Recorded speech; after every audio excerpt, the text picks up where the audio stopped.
Good morning, everybody. Today we are officially using the painting center. We've practiced using various watercolor paints and different kinds of tempera paint.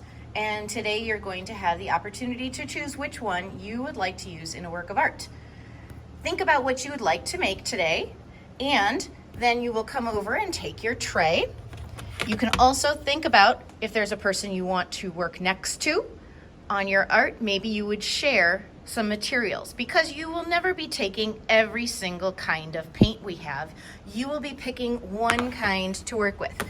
Our watercolors are here, watercolor pencils, tempera sticks. You do not need water for this. No water cup or brushes needed, just painting like a glue stick, but with paint. Tempera cakes, pintura para pastel al tempel. So these need water, brushes, and paint in order to make those work. And today we have our tempera paints, our liquid tempera paints are already poured for you. So you may take a tray to share with somebody, and you may use this. You are not going to be pouring the paint yourself. If you need more, just raise your hand and I will help you get some more paint. There are paint brushes here, and there will be water cups set up here. When we're filling up our water, we only fill it up about halfway, because if it is too full, walking back to your table is impossible. You will spill the water and somebody can fall. So please do not fill it all the way up. You can change your water and get fresh, clean water when your water starts looking swampy, when it's dirty and dark and you cannot see through to the bottom. If it's not cleaning your paintbrush, or if it looks like mud, that is swampy water. Help each other, if you have messy water, to clean it up. Now again, when you are going to get paint, if you are planning a painting, make sure you have a drawing first. A drawing is going to make your life a lot easier and make your art look better. So you know exactly what kind of paint is going to be best for your drawing. If it's teeny tiny things, you might want to use the watercolor pencils, or you might want to take a teeny tiny paintbrush and watercolor paint.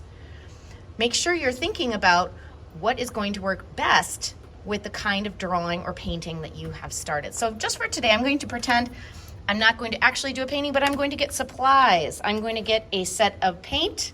I am going to leave all the others because I don't need more than one. You may not take more than one kind of paint at a time. I'm going to select a brush, a medium brush, and maybe even a smaller brush. Smaller brushes are good for tiny things, details, and going around the edges of a shape. And then I will take my water.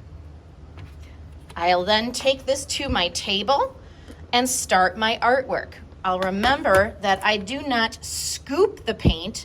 I only need to wake it up with a little twirl in the paint. Some people are taking the paint and trying to goop it up. This is not that kind of paint. This is kind of paint that you might want to dip and scoop a little bit, just a little, but this kind of paint you must use a little water to wake it up, okay? When your water gets much messier than that, then you change it. This water is just fine for quite a while. Clean your paintbrush. No one should be taking your paintbrush and moving it from each color. That ruins our paint. Please take care of our paint. Please take care of our brushes. When you are finished today, you're going to take your artwork to your drying rack. Remember which one is yours. If you're in second grade, your drying rack is Ed. If you are third grade, your drying rack is also Ed. Third grade's on the back here.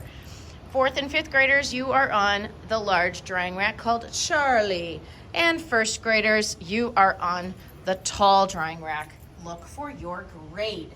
Slide it in, but make sure your name is on it. If you like it, then you should have put your name on it. Please make sure your name is on all of your artwork.